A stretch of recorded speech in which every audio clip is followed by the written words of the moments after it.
Hello, welcome to My Startup TV. I'm Major Sunil Shetty. I'm again back with yet another show of Thought Leader. I'm excited about today's episode because we're going to talk about the future tech or the emerging technology. There are not very many people who have kind of done the distance or are privy to the emerging technology across domain. My guest today is somebody very special, Rajesh Patil, who's the CTO of enQase.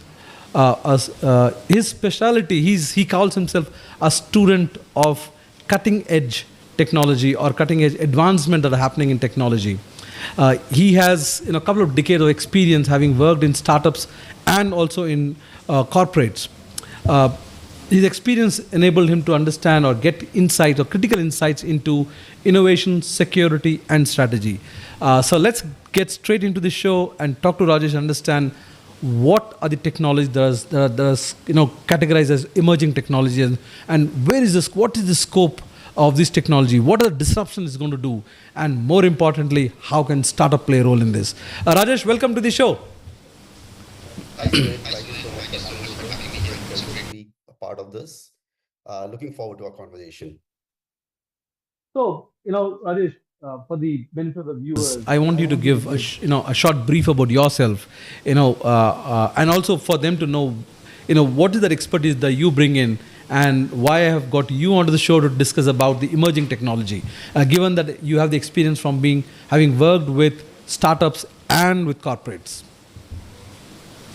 So yeah, I go back a couple of decades of enterprise technology. Started my career as a programmer, then evolved and with all the technologies that are happening. So been a part of everything from the cloud to SaaS, you pretty much name it. And I've been very lucky to also be a part of quantum encryption, which is again something that's going to happen in the next 5 years, significantly happen. In addition to that, I also worked with AI/ML, worked with the cloud. I'm just going back and thinking, did I miss something? Probably not, even cybersecurity too. So I've been very, very lucky in a way. And I continue to be a student. I love technology. I'm a technologist at heart. I love to understand, read, and really get my head around on what this can do for both enterprises as well as the end users. So that's been a journey and still very excited. I think we are living in the most exciting times ever. As you can imagine, Sunil, I think by the time we grew up, we probably didn't even get a chance to touch, laptops or computers, PCs. So that revolution had happened before really, by the time we got our senses. But now this whole quantum computing, the AI, I think that's what's happening right now. If you really go back and look at the evolution, this is an amazing time to be around and learn from all of this. So very, very excited.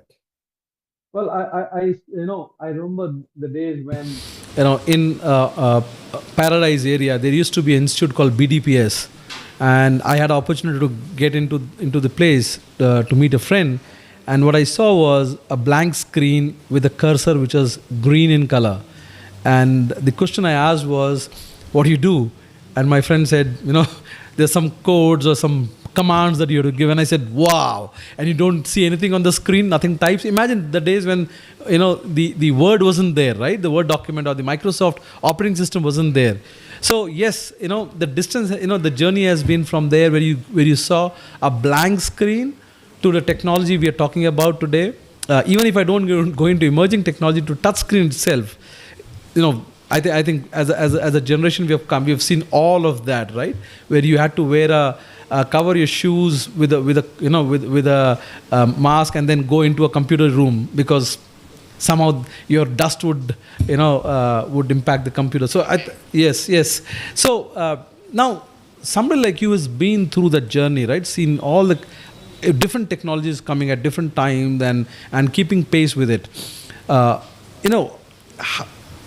do you do that? Because why I ask this question is recently I was in conversation with another friend of mine who's again from the tech, but he's more into database, and he was expressing as to how difficult it is becoming to keep pace with technology itself. Even if you're not talking about cutting edge technology, just the disruption that's happening within that space. How do you keep with that? Because I'm sure there'll be many professionals out there who are in the same boat, right? That keeping pace with technology, the way it is, evolving is it every day or every week that you would say? every second. Its evolution is happening 24/7 across the globe. Some part of the world is always creating something disruptive. So yeah, I mean, I concur with your friend. It's becoming very, very difficult to keep track and abreast of what's going on. So, but definitely folks like you with a show like this, they do definitely help us to bring the core things right up front. And we focus on things that are really making an impact right away. So the emerging technologies, for example, but requires a lot of reading, a lot of time spent understanding, following some thought leaders in the market, uh, reading up on articles, watching, shows like yours, podcasts. So it takes a bunch of things to keep abreast. But honestly, with all of that, still, I think I'm barely scratching the surface. There's so many things that I don't know. And I wish I had more time um, and something better, I guess. But yeah, it's a challenging journey, but very, very rewarding as well to be a part of this. Also, you made this mention that we are a generation who thought once we get into a job, no more studying. And then as a tech guy, this it seems you are going to be a constant student, learning new things, relearning old things. So that's the reality of technology, right? So help our viewers who are most of our viewers come from are either early stage entrepreneurs, aspiring entrepreneurs. Bulk of them fall in the age group of 18 to 34. So for their benefit, explain what emerging technology is all about. What is emerging technology? Broad classification, right? Emerging technology is something that's still upcoming. It's not fully mature yet, but it does have use cases that could be potentially very, very disruptive, and could bring a lot of value as well. That's a broad category, but typically, if you look at any technology, it goes through an evolution of sorts. So anything in that space, in that spectrum, it's quite broad, would be an emerging technology. For example, right now, AI still, I would say, is kind of an emerging technology because we have seen probably the tip of the spear, but there's a lot more to come as we progress through it. There are a bunch of use cases that are very mature. Everyone's used ChatGPT. I think that's a great example to start with. But the way ChatGPT is evolving is just spectacular and amazing. But again, that's one use case of what can be done. So emerging technologies technically are things that are still evolving, will take time to mature, and they might take a different direction as we progress. But the most important thing is, how does it also complement other technologies as well? What is required? For example, really the whole AI revolution wouldn't have come into picture if we didn't really have the good quality of data, the GPUs in place, the internet in place. So there are a lot of enablers that have to be in the right place at the right time for some of these technologies to really work out. So keeping an eye on emerging technologies is critical for everyone. Spending a little bit of time to see what's coming up, what's the impact on them. Some of it be positive because it could help your business, your organization to move up the scale. Some places it could be very disruptive. I just read a couple of articles recently about a company just went belly up because ChatGPT was doing something that they've been doing for the past 6 years. So literally overnight, ChatGPT decided to bring a feature that kind of put this company out of business. So that's the disruption you're looking at. And it's going to happen. I don't think anyone can stop it. So being aware, following these technologies would be very critical for, I would say, any age group. It doesn't really matter if you're between 18 and 34, but that applies to pretty much everyone that's out in this field. And when you talk about technology, it's not just, as you said, no, it's not just about some code. It's also about hardware. It's also about database, right? So it's all encompassing. So the disruption happening in all these areas. So when we talk about AI, emerging technology, we talk about AI. That's the most common thing. What are the other technologies that you would put them under AI, emerging technology? So AI, again, we can't say much without mentioning AI at all. AI has been driving force in the past, I would say, 2 years, continues to evolve at an amazing pace. But interestingly, the adoption of AI has been so fast and swift that it's also creating additional emerging technologies to come up. And some of the ones that I've been following have been around power. Actually, if you really look at the data centers, they're really struggling to have enough computing power, and in turn, really all the power that's required to run it. So one of the things I've been closely learning about is nuclear power, which has been, not really the forefront for the past few decades, but now companies like Amazon and Microsoft and even Meta are investing in that space. So because of the sheer requirements, and the renewables are still progressing quite a bit, but the immense demand for power is requiring for these companies to invest in this area as well. So we're seeing a lot of exciting things happening in that space, miniaturization of this, making it more available, safer, better. And of course, nuclear fusion has been very, very researched right now. It's been a little elusive, but hopefully in the next decade or even sooner, we might be able to get to a point where that happens. In addition to that, battery technology again, right? So battery technologies have been around for a while, but again, with the given demand from cars and some of the other aspects, that's an area that is happening.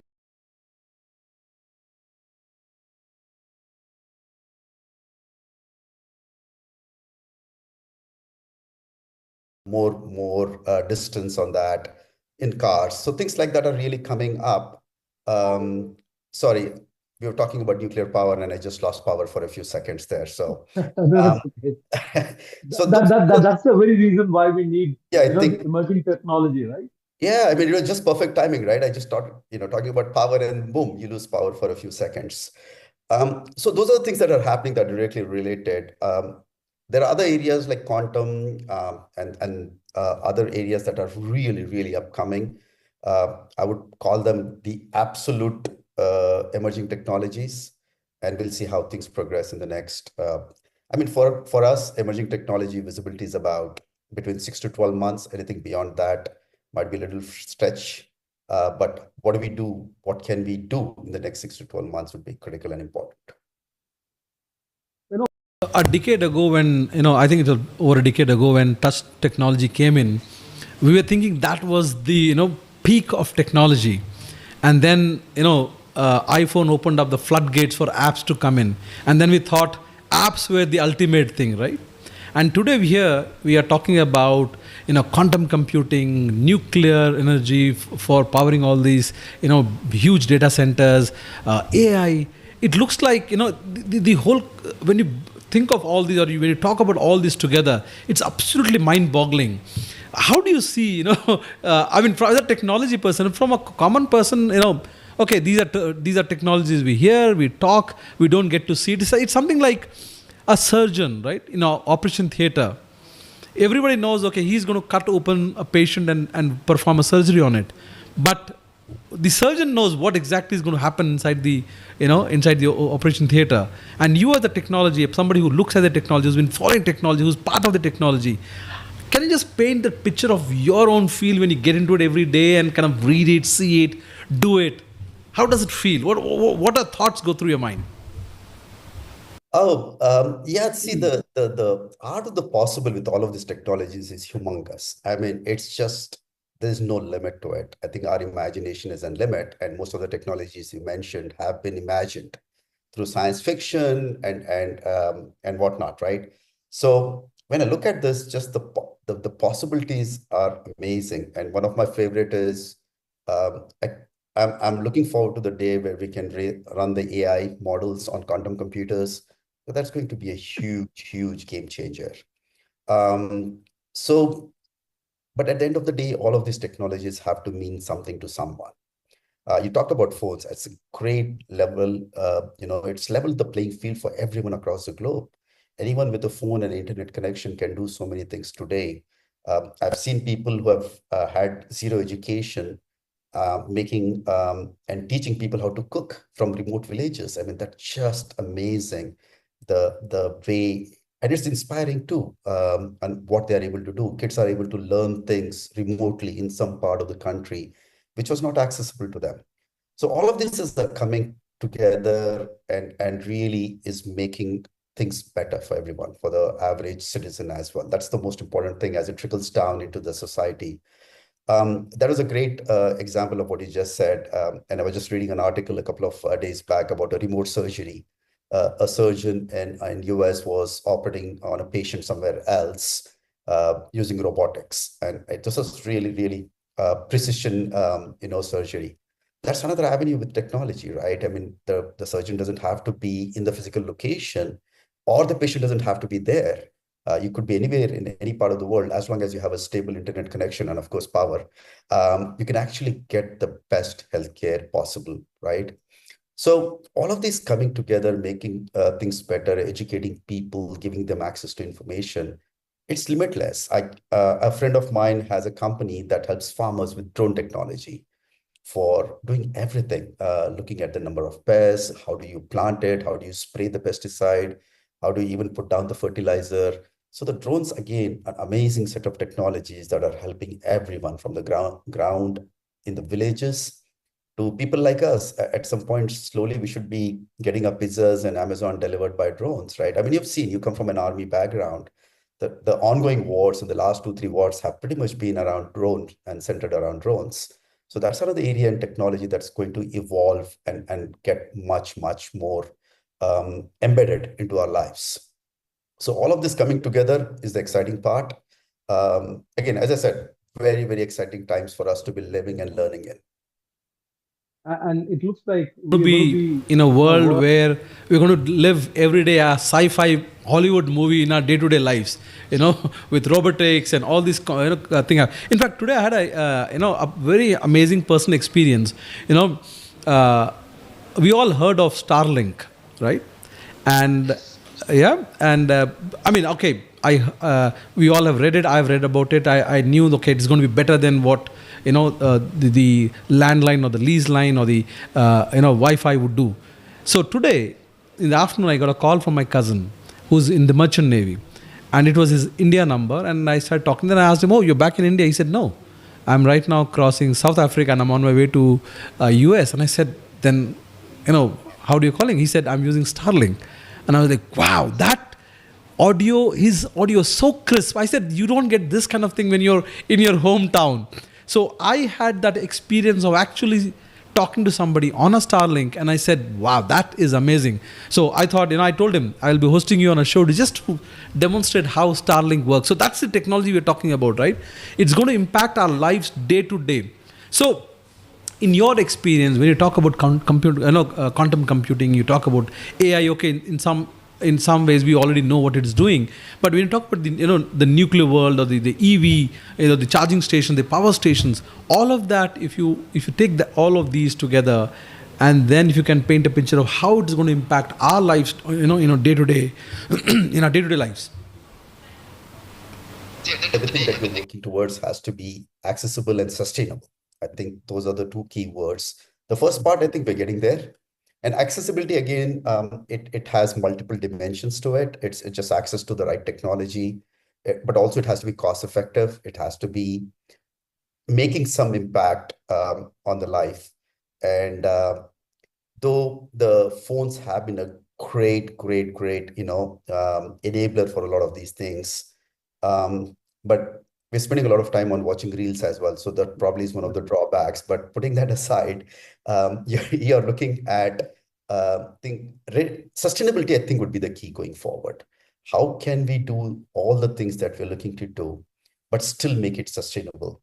Right now, the kind of things, the materials that we're using in our batteries take a lot of energy. They're not really great for the planet. I mean, even all the lithium batteries that we're looking at, there's a lot of effort that goes in. The mining is difficult. The processing of all that stuff is quite bad on the environment. So sustainability, again, would be a key aspect of it. So in a way, we are actually setting the usability of it, and then kind of also making sure that everything that we do ends up being sustainable. In the grand scheme of things, I think that's where we are heading towards. There's a lot of initiatives that are happening, and that's why the battery technology is so important, because the way we do things today are not probably the most optimal, but we cannot stop the progress. I think we have to continue to evolve and make that happen. So I guess in a nutshell, the sustainability would be driving force going forward, because Without that, I don't think we can end up doing so much damage to the environment that it cannot be, reversed at some. So that's probably going to be a big thing. And you talked about batteries, and before the program, when we were having a conversation, you said Tesla actually lost the race, when it comes to battery, and we know that. We know that in 10 years' time, so recycling these batteries itself will be a major challenge, because we don't have, or we are not yet ready with the technology to recycle all these EV batteries coming out of the EV vehicles, right? So somewhere, when you talk about, do you think when you merge these technologies together, quantum computing, AI, would they be able to find solution for us? I think, so if you really look at all of this coming together, it will solve real world problems. So quantum computers will help us with a lot of use cases, optimizing the supply chain for medicine, for financial modeling. Some of the complex problems that are just not possible to get done on a classic computer will be done by quantum computers at probably a fraction of the power requirement that's happening right now, probably. But again, as we progress, we create newer set of issues that we need to address, like you just mentioned about the battery being recycled. Yes, those industries are coming up. There definitely would be better ways of doing it. Probably new materials that you're looking at in terms of putting it in the battery to make it much more safer and reusable and recyclable, right? So those things will definitely get solved. We are solving one problem, but we're creating another problem. But hopefully, we'll get around to solving most of this commonly used problems that are coming up. But definitely, I think very, very confident in technology and the way we're using it. So most of these things will be solved in the next few years. So now coming to, country, India, where are we when it comes to, adapting these technologies, building on these technologies, or even coming up with something completely different, our own version of something in the emerging space? Well, India is a great example of doing things at scale. The kind of scale at which we do things is just not imaginable, whether it be the UPI, whether it be the Aadhaar. I think it's just amazing examples of what can be done for 1.4 billion people. I mean, it's just mind-boggling. In terms of the technology, we've been probably the second biggest set of users for AI, probably the largest pool of talent in the world on AI, and we'll continue to grow, use it internally. There's still a lot of debate that we don't really have our own AI model, and we don't really have the hardware, again, to run some of these, the GPU-based hardware to run some of these models. But I think it's an evolution of sorts. We're doing extremely well in space technology. We're doing extremely well in some other areas. And we'll continue to evolve. We'll continue to evolve at a scale that is unheard of. Like, for example, I think you also understand the medical field quite a bit, the kind of medical progress that we have made, and the commodity of some of these services, whether it be CT scans or some of the other diagnostics that we do in India, is unheard of. I mean, the numbers and the price point for that, it's just impossible to match in any other market. So with the evolution of technology adoption, India will continue to evolve, get better, provide better services. There always will be some areas that would get impacted, especially in the knowledge worker space, where India has been like the knowledge center for the world. If you're looking at people who have been working with knowledge for a long time, they might potentially get impacted with the whole AI coming into picture and the AI models kind of taking care of some of these, things like drafting some of the legal documents, some of the other areas in pharmaceutical industry where there's a lot of knowledge work that happens, that could get impacted. But if you really look at it, you can use those tools to augment the intelligence of a human activity rather than saying it will completely replace it. Will it completely replace it? I don't know. Not as of today. You still require human intervention for some of these things to make sure the T's are crossed, I's are dotted. But at some point it might happen. But then we have to adapt and pivot to something of value. It is going to be disruptive for India. It is going to be a challenge in some scenarios, some use cases, but also will do things better when we kind of make this technology available for everyone, for the masses, for all the way down to the villages where people can use it.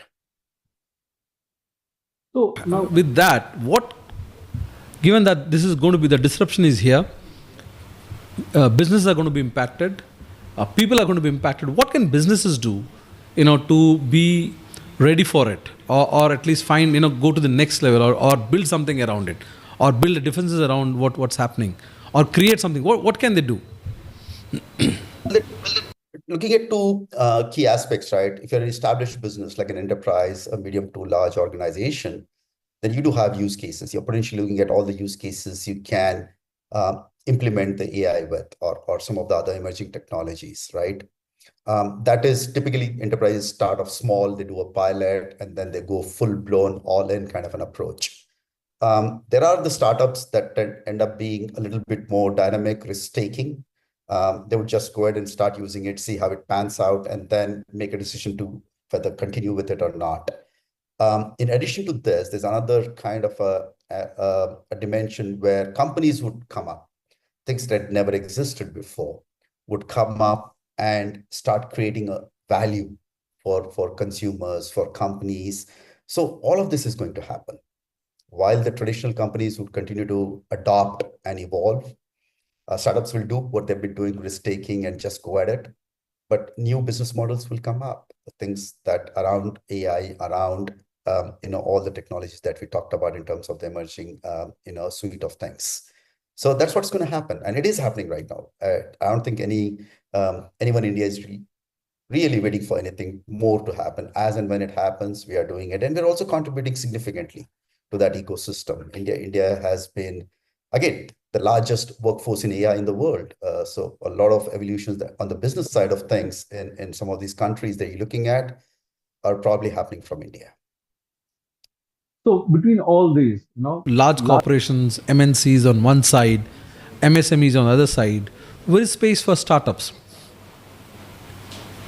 So startups will, that's a great question. So startups will have, it probably is going to be. I mean,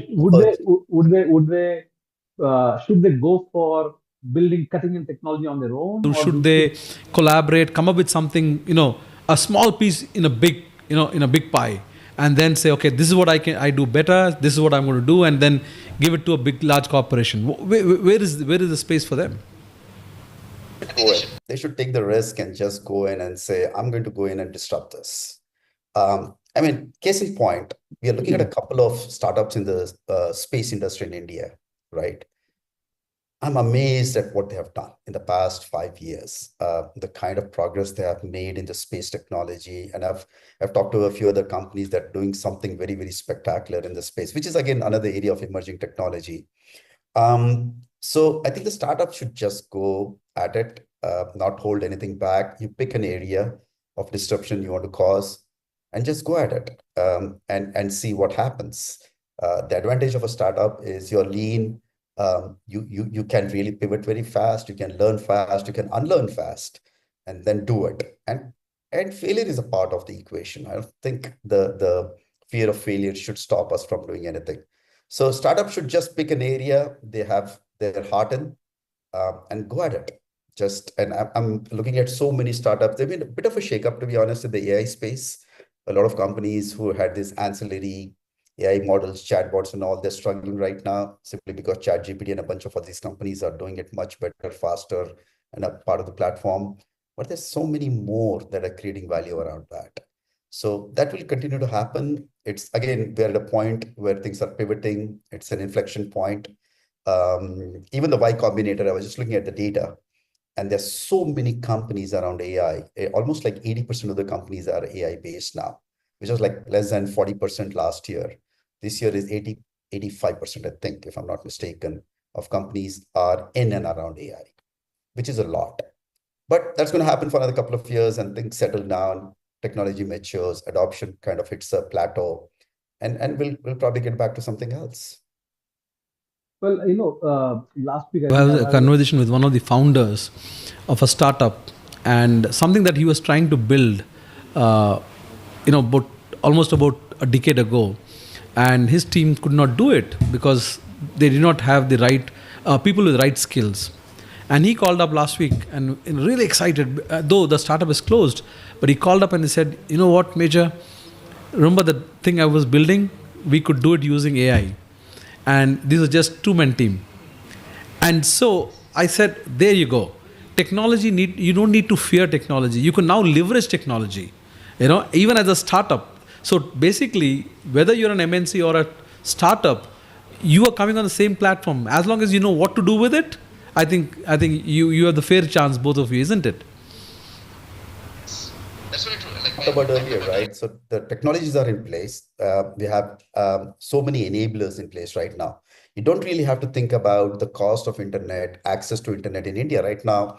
I think probably 5-6 years back, that was a major issue. Would you really have access to high-speed bandwidth? Today, we have the cheapest internet in the world, probably one of the best, and that levels the playing field. Whether you're a big enterprise or a small startup, you don't have to really worry about some of these areas. You can just focus on the value proposition that you're going to build and take it to market. So as your friend rightly said, I think something that he thought about 10 years back today, he can literally build that in 3 weeks and get it into the market. Literally, I mean, that's not even an exaggeration, probably even sooner than that. And a lot of these AI platforms are happening around coding, right? So they're writing the code themselves. You just give them a screen and say, I want an app built around this. The thing is doing it. So just imagine the kind of things that could happen. The potential is humongous. 1.4 billion people in India, even a small fraction of that start leveraging technology, which we have been, by the way, but it's getting easier and better and more accessible. So we're going to see a whole new wave of startups come up. We don't know which space, and it's going to be very, very exciting.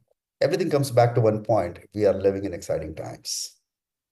And as Indians, we are very good at identifying the use case, whether it was the startup, the WhatsApp, right, which started as a messaging. Today it's it's a monster in its own way, right? When you think of WhatsApp for business, right? Because I remember when WhatsApp started, I don't know how it is in the West, especially in the US, but I remember within few months of when WhatsApp started, people started sharing business information there, right? Selling and marketing, and probably I'm saying probably that is how the whole use case for WhatsApp business came about.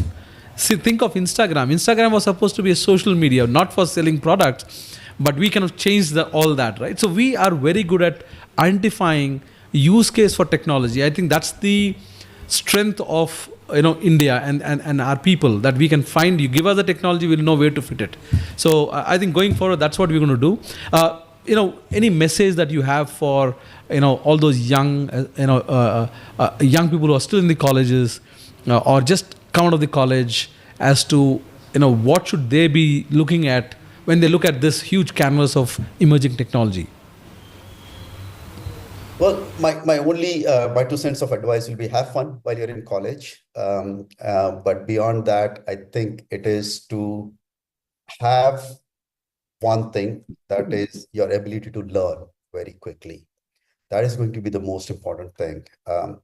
We come from a generation where we learned one language like Java, and we spent our entire career doing it, but it's no longer going to hold going forward. You constantly have to learn and unlearn. So I wouldn't recommend one technology or a platform per se. Pick something, learn quicker, implement it, make sense, great.